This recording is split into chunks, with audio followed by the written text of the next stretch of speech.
Good afternoon, students. So, with the previous few classes, we are trying to understand laser, and we have discussed that there are three methods by which light interacts with matter, and it is only stimulated emission by which light should interact with matter so that excited atoms get de-excited to the lower energy levels by emission of photons. And that emission process should be the stimulated emission process. Then only we can get laser beam. And there are three fundamental conditions that we need to achieve. First one, we need to have a metastable energy level. If I draw the energy levels, so again, before discussing the types of lasers, we are bound to discuss only on solid state lasers and gas lasers. But before we discuss those lasers, please understand the basic principle, because the basic principle is same in all type of lasers. So if we understand the basic principle, then only the construction that matters. For different types of laser, the construction will be different only. So if we consider a three energy level system, so these are different energy levels. So say this is E1, say this is E2, say this is E3. So these are the three energy levels. Say, because as we know, we require at least three energy level system, because pumping must be done between two energy levels, and population inversion or lasing action must be done between two energy levels, and this combination must not be same. So if we take E1 and E3 for pumping mechanism, that means with the help of these two, pumping is done. That means, what is pumping? Pumping means you are exciting lower energy level atoms. So you are here exciting ground energy atoms. So whatever atoms are present here, you are exciting them. You are exciting them to high energy levels. That means the energy of the atoms will be increased. How much? E3 minus E1. That is the amount of energy you are supplying from outside. As a result, the atoms are now here. Okay. So pumping is done between E3 and E1. That means lasing cannot be done between E3 and E1. So what are our choices? Either it will be between E3 and E2 or E2 and E1. Which one? Depends on which one is metastable energy level. If E3 is metastable energy level, and how can I understand which one is metastable energy level? It entirely depends on the choice of material. So for a particular type of material, suppose E3 is metastable energy level, then pumping is done between E1 and E3, and lasing and population inversion will be between E3 and E2, because metastable energy level is E3. Whichever is the metastable energy level, please understand, note it down, whichever is the metastable energy level, population inversion will be between that level and the level, energy level below it. So if E3 is the metastable energy level, population inversion will be between E3 and E2. If E2 is the metastable energy level, then population inversion, that is lasing action, will be between E2 and E1. As simple as that. So if we assume that E3 is the metastable energy level, so whenever you are pumping more and more atoms from E1 to E3, then here atoms will stay. Why? Because this is metastable. That means, suppose here atoms can stay for longer period. Longer means of the order of 10 to the minus 3 to 10 to the minus 4 seconds. Whereas for normal energy level like E2, atom can stay for only 10 to the minus 8 seconds. That is the average lifetime of an atom in normal type of energy level. Okay. So what will happen? If pumping is continued, more and more atoms will stay at E3 energy level. So ultimately, the number of atoms in E3 will be greater than the number of atoms in E2. That means we can say N3, number of atoms per unit volume in E3 is greater than number of atoms per unit volume in E2. Population inversion is done. Higher energy level is more populated than lower energy level. That is called population inversion, which is not normal. That's why we are saying we are inverting the population. We are inverting the normal population. So it is population inversion. So now our energy system is ready for stimulated emission. Then what will happen? when spontaneous emission occurs, a photon will be emitted. Actually, there will be a large number of atoms which will be de-excited to E2 by spontaneous emission method. As a result, a large number of photons will be emitted, but they are generated by spontaneous emission method. So they are not of any use for us because we want stimulated emitted photon. Therefore, what we'll do, we'll trap only these photons which are moving in a particular direction with the help of optical resonator, which we have discussed before. So, with the help of the optical resonator, which is nothing but the active medium with mirrors at the two ends. So, we are trapping only those photons which are moving in a particular direction. Suppose this is the direction, perpendicular to the mirrors. So that is the direction. So we are trapping only those photons which are moving in this direction. And we are utilizing these photons to trigger, to initiate the stimulated emission process. So this photon will now initiate a stimulated emission process.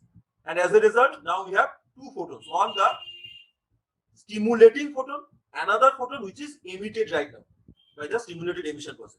And these two photons must have same frequency, same phase, same state of polarization, and they are moving the same direction. Therefore, the newly generated photon is also trapped. And now these two photons will initiate two more stimulated emission process. As a result, two more photons will be created and the process continues. So 1 to 2, 2 to 4, 4 to 8, 8 to 16, and the photon number will be increased. And that is how amplification is done.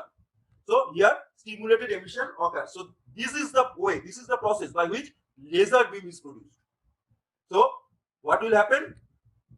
By this spontaneous and stimulated emission process, the atoms are de-excited to E2, but E2 is a normal energy level. As a result, whenever the atoms are de-excited to E2, they will automatically be de-excited to low energy level.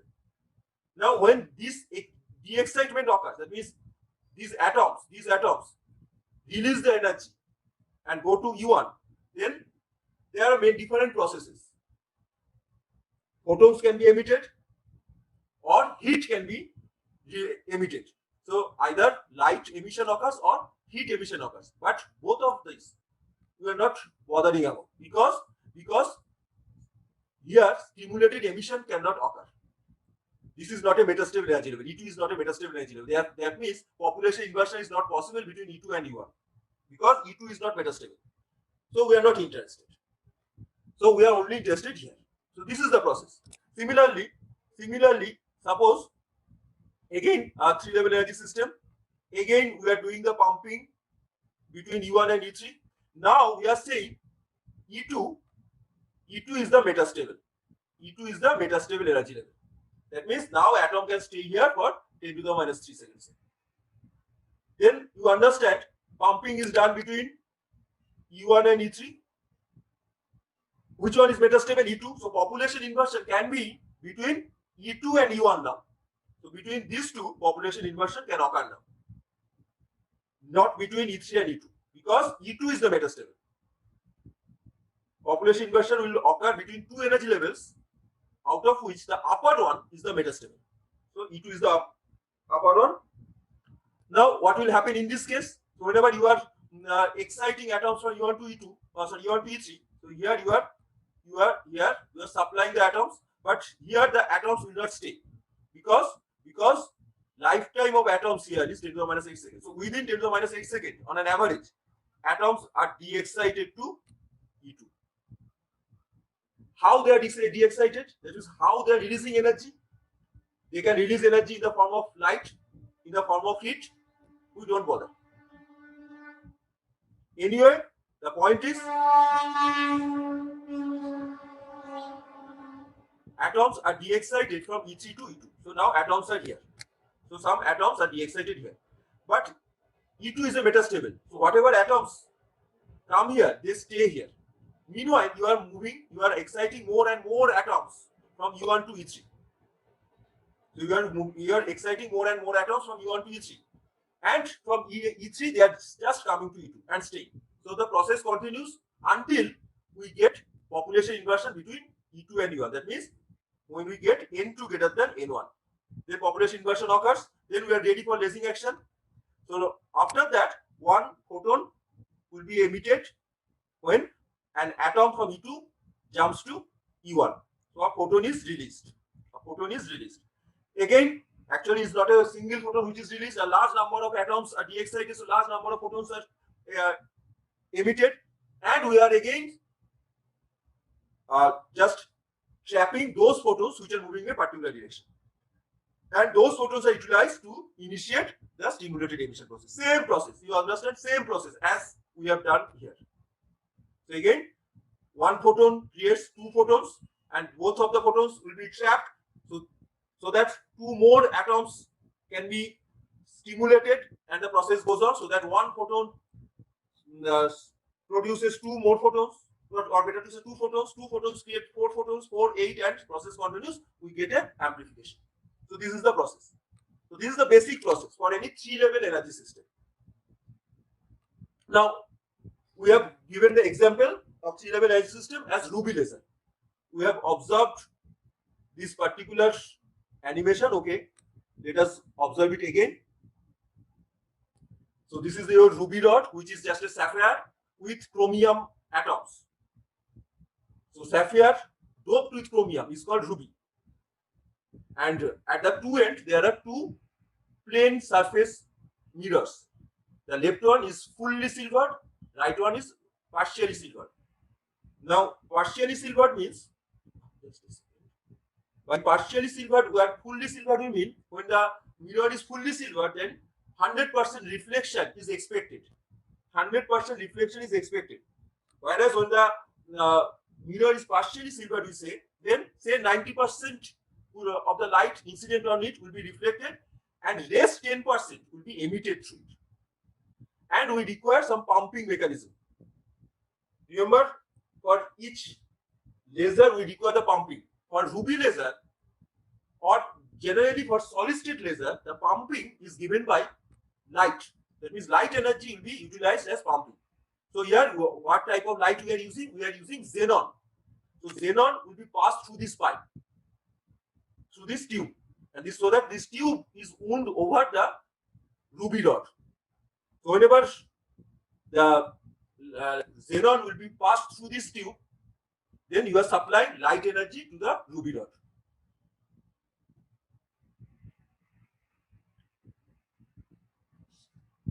So now, when now you are supplying light energy, and you understand, whenever light energy is supplied, then the ruby atoms, basically the chromium atoms, will be excited to high energy levels. Pumping process.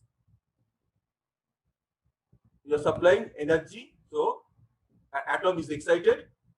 It is in the high energy level,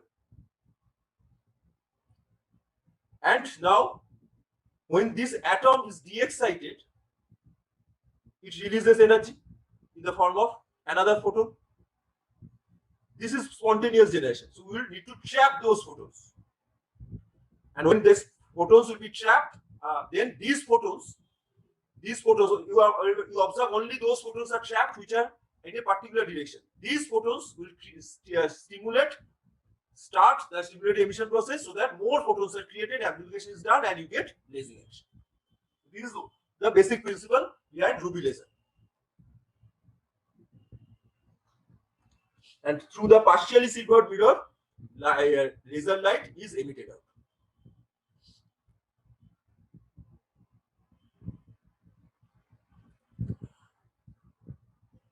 So this was the basic construction. This was the basic construction of ruby laser.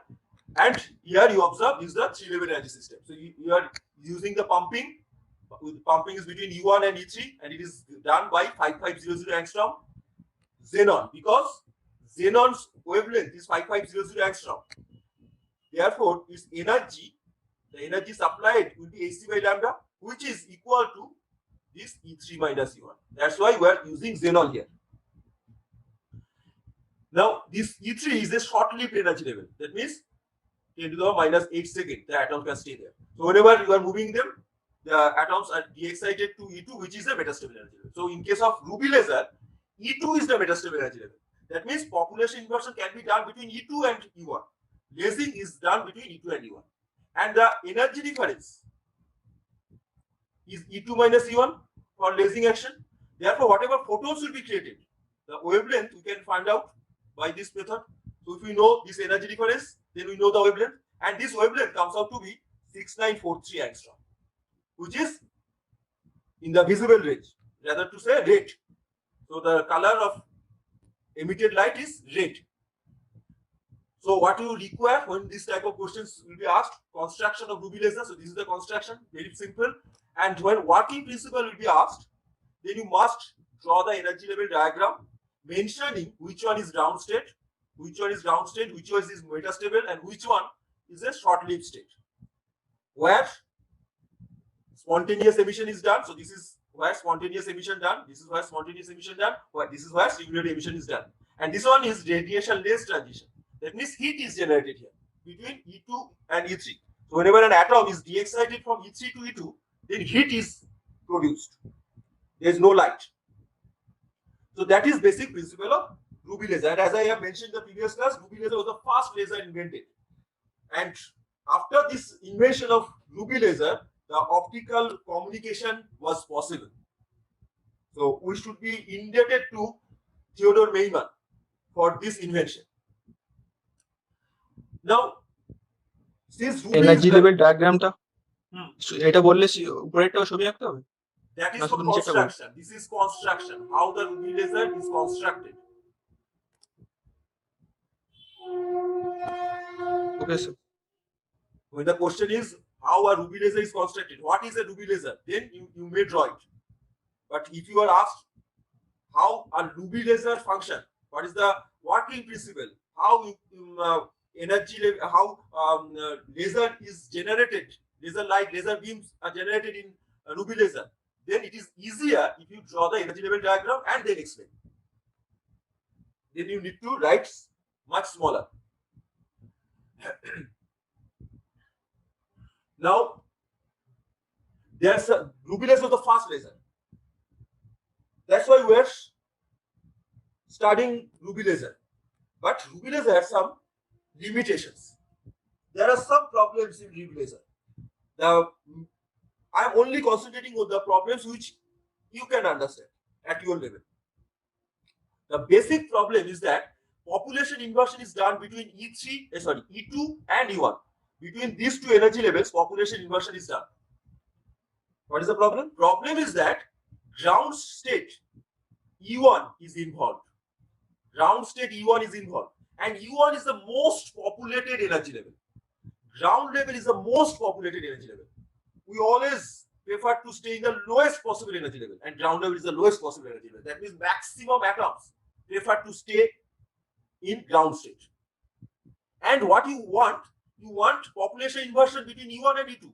That means you require N2, number of atoms in higher in E2 energy level should be greater than number of atoms in E1 energy level. Population inversion you require. That means think, if you want to achieve this condition, then at least 50% of the ground state atoms need to be excited to E2. Think of it. Otherwise, you cannot have N2 greater than N1. At least 50% atoms need to be excited to higher energy levels. Then only this condition is possible. And to excite 50% of the ground state atoms is very difficult job. It's a very, very difficult job. So this is one problem. Second problem, how you're supplying the energy with the help of pumping, and how pumping mechanism is done by the xenon flash lamp. And xenon cannot supply energy continuously. That means there are two ways you can supply energy. One is the pulse method and one is the continuous method. It is like, suppose you want to bath. One way that you have some water and you are taking a mug, fill it with water, utilizing the mug for your bath, then again fill it up and utilizing it. So the process of bathing for you is not continuous. You are not continuously pouring water on you. There is a pulse method. you are supplying the water, then for a fraction of second, it is stopped. Then again you are supplying the water, again it is stopped, again you are supplying the water, and the process continues. If you are utilizing some bucket. Whereas, suppose you are under a shower, you are under a tube well. So water is continuously flowing on you. That is a continuous method. So here also, whenever you are supplying energy, you can supply the energy continuously. There is one way, or pulse way. That means you are supplying energy with say interval. So here, whenever you are trying to supply xenon or flash lamp energy, that is a pulse method. As a result, you understand, whenever you are supplying the energy, then only pumping is done. That means whenever you are supplying the energy by xenon flash lamp, then only atoms are excited from E1 to E3. Otherwise not. Again, when it stops, there is no atoms moving from E1 to E3. As a result, whenever you are getting the light energy, it is also in the form of pumped. That means laser beam emitted from ruby laser is not continuous. It is called pumped laser. Ruby laser is called pumped, and that's why it is called the pulse laser. We call it as pulse laser because it is done by the pumping method in such a way that we cannot supply energy continuously. We are supplying energy in a pulse way with an intervals, and as a result, the energy we are getting, the light energy we are getting, is also not continuous. So light is coming out, then momentarily stop, again coming out, again momentarily stop, and the process continues. Therefore, ruby is called a pulse laser. In many cases, this pulse mechanism is not a good one. We require continuous type of laser, which ruby cannot provide. And another thing, as I have said, that lower energy level, that is the ground energy level, is involved in the population inversion, which is not a desirable thing. And that's why we require other type of lasers. So the next laser, which was invented, better we say, we have classified laser in different way. One way was on the material type. So here ruby was a solid state laser because we are considering solid materials. The next solid material by which we can utilize, you can create a laser is called NdYAG laser. Nowadays, by solid state laser, we use NdYAG laser. So again, if I want to construct the laser, what are the basic things we require? First, the material. So material, and remember that metastable energy level is a required thing, and metastable energy level can be obtained only by doping. Here, what we are doing, our basic structure is YAG. YAG is called ytterbium aluminium garnet. That is called YAG in short, which is Y3Al5O12. Okay, whatever. Just this is the material, which is the basic material, which is the lattice. Now we are doping neodymium in this YAG. That's why it is called NdYAG laser. That's why we call this type of laser as NdYAG laser.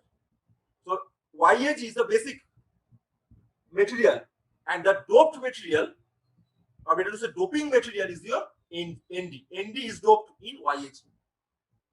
Okay. So this is the basic material. So material is done. We know that whenever one material is doped in another, then there is a probability of getting metastable energy level. Yes, here also we will get metastable energy level in ND. So in ND only we will get the metastable energy level. See, it is also a solid state laser. Observe, both of the materials are solid materials. So it is a solid state laser, and just like the previous case, here also the pumping will be done by optical pumping. Just like ruby laser, we will use optical pumping. So for optical pumping, in the ruby laser we have used xenon. Here also we can use xenon, or we can also use krypton flash lamp. Just like the previous case, only instead of xenon we can also use krypton. It's our choice. Choice is our. We can use.